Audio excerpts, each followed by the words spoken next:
If you're the kind of person who enjoys the excitement of archaeology, then this next spot on your tour around the island may be just what you're looking for. Centuries ago, the inhabitants of this region built a series of sacred temples, or heiaus, which were originally used for the purpose of sacrificing human beings to the war god Kuka'ilimoku. This particular archaeological site is called Ahu'ena Heiau, which in Hawaiian means Hill of Fire. Take a moment to stop here for a look. Who knows what you may find? Who knows what spirits you may encounter?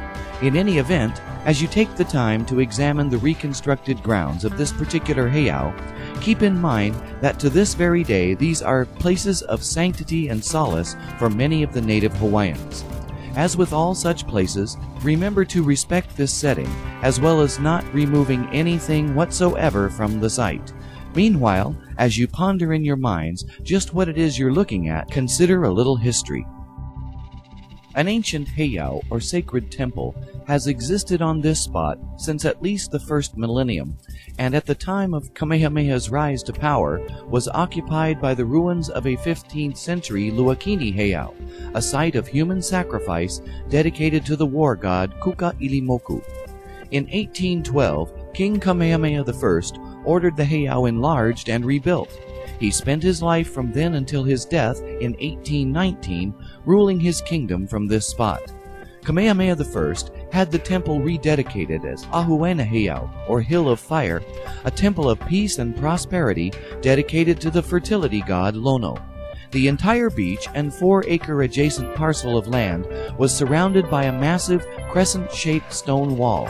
In the past, within the precincts of the walled enclosure, in addition to the temple buildings and Kamehameha's home, were also dwellings for priests, storage huts, and a great stone warehouse Kamehameha caused to be constructed for storing rum and gunpowder. The heiau rests on an artificial island in Kamakahonu Bay, or the Eye of the Turtle, that at one time ran out past the end of the modern-era Kailua Pier. This created a sheltered landing and mooring spot for war canoes. It is on this spot that after Kamehameha I's death in 1819, his son and heir, Liholiho, sat down with the great queens Ka'ahumanu and Keopuolani and publicly broke the Kapu law of men not eating with women, which effectively ended the era of Kapu law. This one-time event was called the Ainoa, or free eating, the open defiance of Kapu law by the king and dowager queens, essentially overturned the basis for Hawaii's societal structure. After the Ainoa, Liholiho, named King Kamehameha II, ordered the Ahu'ena Heiau destroyed. Kamehameha II moved his court to Honolulu in 1820, leaving James Adams Kuakini in charge as governor. Governor Kuakini resided at Kamakahonu until moving into Hulihe'e Palace in 1838.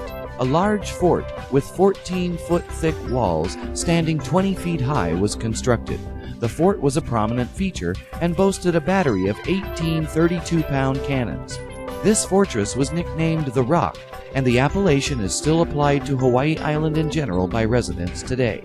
The current structures seen at Ahu'ena Heiau were rebuilt in 1975 under the auspices of the Bishop Museum, with financial help from the Hotel King Kamehameha, and are constructed to 1/3 the original scale.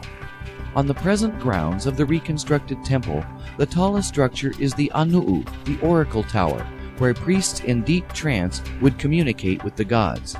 There is also the main building, the Halemana, the House of Spiritual Power, a wicker altar called Lele. Nearby is a smaller hut thatched with banana leaves called the Halenana Mahina, place from which to watch the farmlands, where Kamehameha would sit and ponder his plantations up Mauka in Holualoa.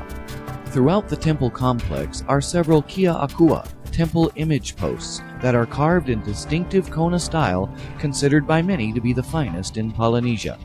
In particular, note the carving of the god Kuka'ilimoku with a golden plover atop his head.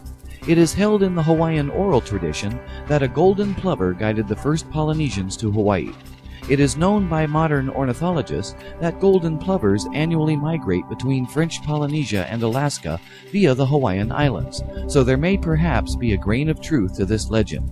Kuka'ilimoku is the god of healing and of navigation.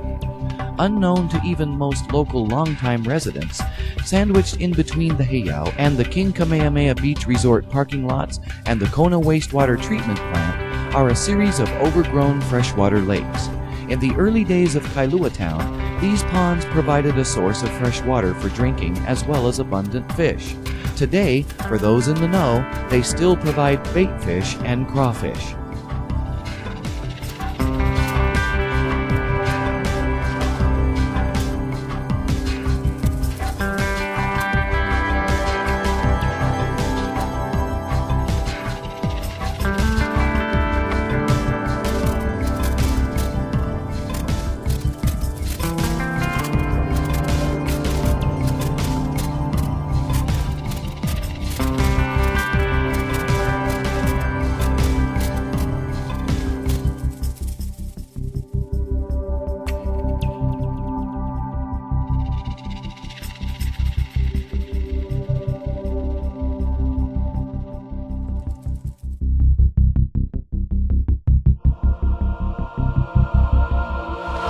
How come you're not here?